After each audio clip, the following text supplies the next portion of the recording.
النهارده بقى جاي اقول لك الفرق بين الكابوريا الذكر والكابوريا النتايه غير الفرق اللي الناس كلها عارفاه. فلو في اطفال صغيرين معانا يا ريت ما يكملوش الفيديو. لا بهزر، يكملوا الفيديو عادي. نتكلم بقى جد شويه. اول حاجه ازاي نفرق بينهم. بص بقى، في ناس هيقول لك ان الذكر بيبقى مزرق شويه والنتايه بتبقى محمريه شويه. ده فعلا، بس مش في كل الاوقات. ساعات بيبقى الوانهم شبه بعض. ومش بس كده، طب افرض بقى لو اتطبخوا وبقى الاثنين لونهم احمر، هتعرفهم ازاي؟ فانا هقول لك الحاجه الاحسن والاسهل. ادي الظهر وادي البطن. انت هتجيب على البطن، بص على البطن دي وبص على البطن دي. بص دي بطنها عامل ازاي، شكله هرمي طالع كده، ودي شكله نص دوريه مدور. دي النتايه وده الذكر. دي اسهل حاجه تعرف بيها، اتطبخت ما اتطبختش اديك هتبقى عارف. لو حد عمل ذكي وشال دي خالص، هي دي كده ممكن اعملها كده تتشال برضه هيبقى باين. بص تحتها، ده شكله هرمي وده شكله مدور. تاني حاجه بقى بالنسبه للسعر، السعر تقريبا النتايه بتبقى اغلى من الذكر تقريبا بدبل السعر. يعني لو دي ب 200 جنيه فدي بتبقى ب 100 جنيه، ولو دي ب 300 جنيه دي بتبقى ب 150 جنيه. انا بتكلم لو نفس النوع من نفس البحر من نفس كل حاجه. طب هل هي اغلى عشان هي احلى؟ هنا بقى السؤال المهم، ايه الفرق ما بينهم في الطعم؟ بالنسبه بقى لموضوع الطعم ده، انا عارف ان طوب الارض هيهاجمني، لان 99% من الناس بتقول ان النتايه طعمها احلى من الذكر. وده راجع لان الناس بتخلط ما بين ان النتايه تمنها اغلى ومطلوبه اكتر لان فيها بطارخ، وبين مين اللي طعم لحمه احلى. الناس لخبطت بين الحاجتين دول. وهنا بقى تيجي المفاجاه.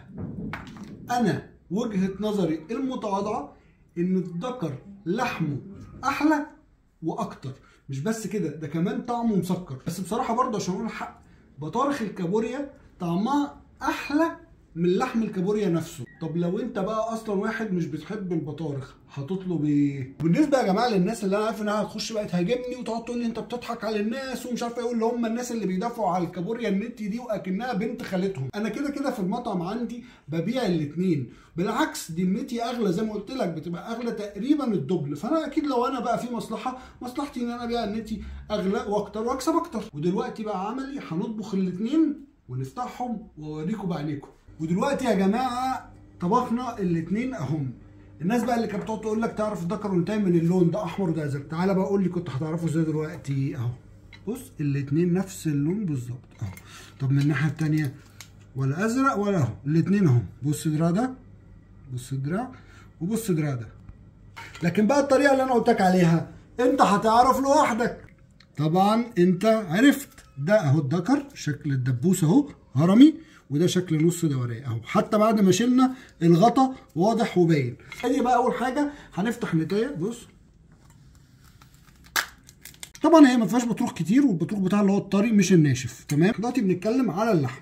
ادي الذكر افتحه اهو. كنت جايب الكابوريتين قد بعض بالظبط عشان نعرف نقارن.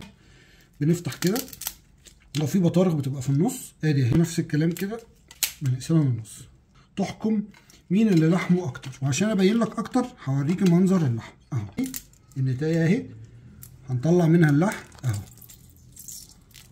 اهو، وادي النص بتاع الذكر هنطلع منه اللحم اهو. انت احكم بنفسك. تمام، طبعا الذكر اللحم فيه اكتر. طيب بالنسبه بقى للطعم، تعالى ندوق النتايه الاول. حلوه، مش بقول وحشه، طعمها حلو جدا. بس كلحم انا بالنسبه لي الذكر طعمه مسكر، طعمه اقوى ومركز اكتر. وفي نفس الوقت اللي ما بيحبش البطارخ بيبقى بنص الثمن.